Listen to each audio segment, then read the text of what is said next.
मित्र, आम्ही जातो आहे आज एका बेघर महिला प्रभूजींना घेण्यासाठी. नागपूर हायवे रोडनी एक महिला प्रभूजी आहे, अत्यंत वाईट अवस्थेमध्ये हायवे रोडनी पायदळ फिरते आहे. किती वर्षापासून फिरते आहे आणि कुठली आहे ही सुद्धा तिला माहीत नाही आहे. आपण तिला घेण्यासाठी जातो आहे. जय हिंद, जय गाडीवाद. चला पुढे पाहूया. कोण्या गावची होय? हा, कोण्या गावची? इकडं इकडं रस्त्याच्या इकडं होय. कोण्या गावची होय म्हणलं? कुठं चालली? हा, कुठं चालली? नाही गो. हा, चालली कुठं? इकडं होय, इकडं अशी रस्त्याच्या. हा, रस्त्याच्या बाजून चालली. थांब. कोण्या गावची होय तू?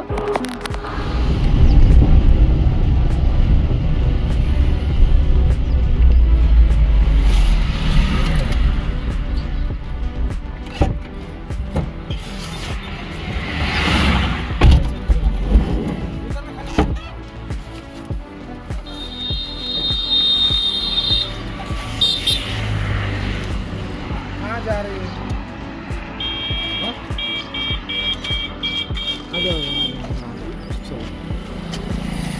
नहीं गाड़ा नहीं वो नहीं गाड़ा नहीं जागो. चलो नहीं नहीं नहीं जा. नहीं गो, मैं नहीं जा. नहीं नहीं उचल ना, उचल. नहीं वो नहीं जागो. नहीं जाऊं मैं.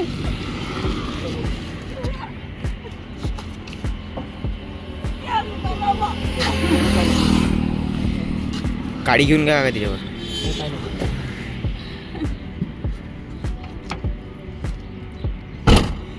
चला मित्र, यवतमाळकडे रवाना ती सापडलेली आहे आणि या ठिकाणी आमचा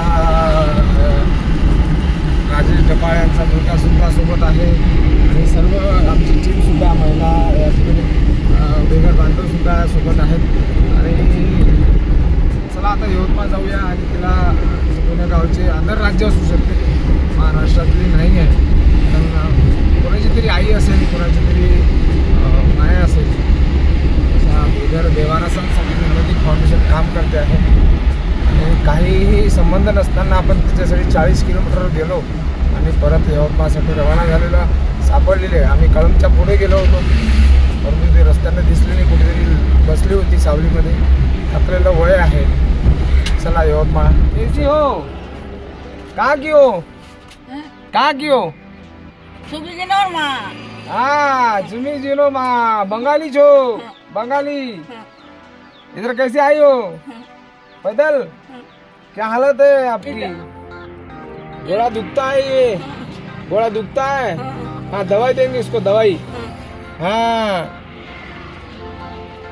आम्ही आलो आहे या ठिकाणी आदरणीय राजेश ढपाळ काका यांच्या घरी आणि जवळपास 40 ते 50 किलोमीटर जाऊन आम्ही परत आलो. तेव्हा परत येताना ती हायवे रस्त्याने तिथली मुलगा हालते आहे. कोणाची तरी आई असेल, कोणाची तरी माया असेल आणि तिच्यासाठी 40 जाणे 40 येणे 80 किलोमीटर आम्ही जाणं येणं केलेलं आहे.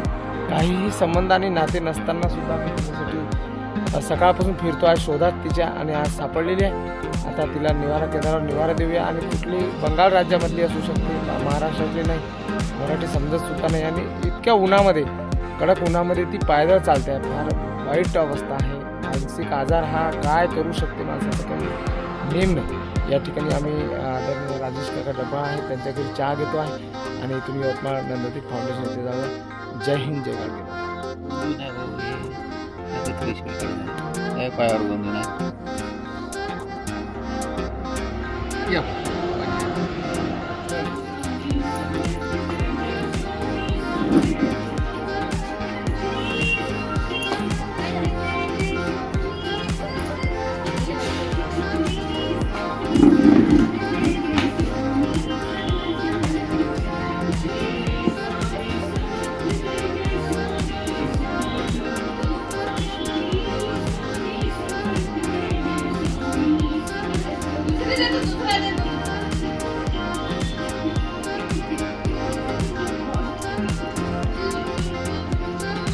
दे दे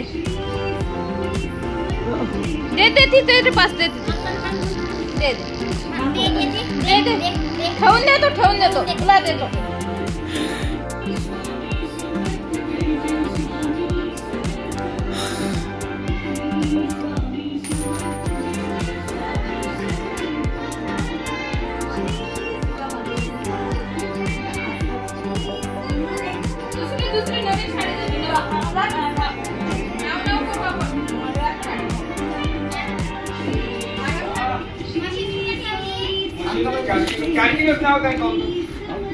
केबल गेला पैसे देणे वाले आहे काका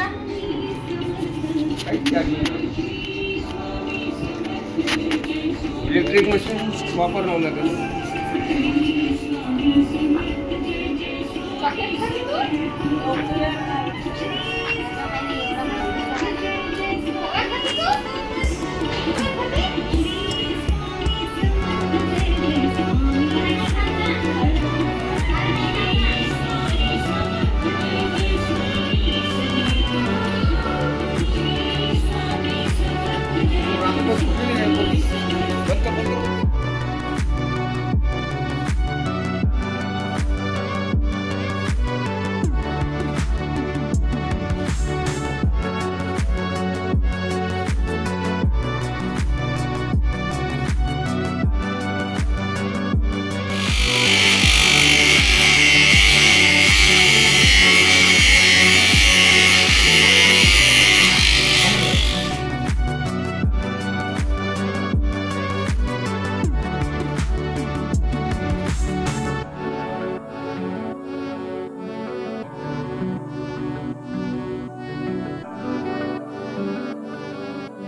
दिनांक 7 एप्रिल 2025 आणि या बेघर महिला माऊलीसाठी आदरणीय आमचे संजयजी गावंडे यांचा फोन आला की अत्यंत वाईट अवस्थेमध्ये इतक्या कडाक्याच्या उन्हामध्ये आणि ती मावशी पायदळ हायवे नागपूर हायवे चालते आहे. बाहेर तिचे चप्पल नाही, परंतु इतक्या उन्हामध्ये बिना चप्पल आणि बिना भोजन करता ती रस्त्याने चालते आहे. म्हणून इथंच आम्ही त्या ठिकाणी पोहोचलो आणि जवळपास 40 किलोमीटर 45 किलोमीटर जाणे आणि 45 किलोमीटर येणे इतका मोठा आमचा लंबा प्रवास झाला आणि शोधलं तिला, परंतु ती एखाद्या झाडाखाली उन्हामुळे बसली असेल आणि नंतर काही वेळानंतर अजून ती उन्हामध्ये चालायला लागल्यानंतर आम्हाला दिसली एका ठिकाणी तिला मग आम्ही आपल्या निवारा केंद्रावर आणलेला आहे. अदर राज्य आहेत, पश्चिम बंगाल साईडची वाटते आहे. अत्यंत वाईट अवस्था आहे. लोक 70 वर्ष वय असून सुद्धा 80 वर्ष ते हुकूम असतो. 70 वर्ष वय असून सुद्धा ती जवळपास हजारो किलोमीटर पायदळ चालते आहे. ही चिंताजनक बाब आहे. महाराष्ट्रामध्ये वर्षानुवर्ष पायदळ फिरत असणाऱ्या बेघरांसाठी कुठेतरी त्यांना आधार मिळावा, कुठेतरी त्यांना निवारा द्यायला पाहिजे. परंतु आज यवतमाळपर्यंत ती पोहोचली, कुठून आली असेल, कुठून आली असेल, बंगालमधून पायदळ फिरत चाललेली आहे आणि चालत चालत इथपर्यंत पोहोचलेली आहे. आता तिचं भोजन झालेलं आहे. आज दुपारची जवळपास 7 तारीख आहे. दुपारची आता 3 वाजलेली आहे, 2:30-3 वाजलेले आहे. जेवण होऊन ती आराम करतात आणि अशा अत्यंत वाईट अवस्थेमध्ये या ठिकाणी नंददीप फाउंडेशन तिला आणलं आणि आज तिच्यामध्ये बदल सुद्धा झालेला आहे. आता आपण तिला नवीन ड्रेस सुद्धा दिलेला आहे, कटिंग केलेली आहे आणि मावशीमध्ये बदल झालेला आहे. आपण नंददीप फाउंडेशन यूट्यूब चॅनल पाहत नक्कीच लाईक करा, शेअर करा आणि सबस्क्राईब करा, जेणेकरून या व्हिडिओ आपण हा दूरपर्यंत पोहोचू, त्यांच्या बंगालपर्यंत हा व्हिडिओ पोहोचेल, त्यांच्या घरी सुद्धा निरोप जाईल. जास्तीत जास्त शेअर करा, सबस्क्राईब करा. जय हिंद, जय राम.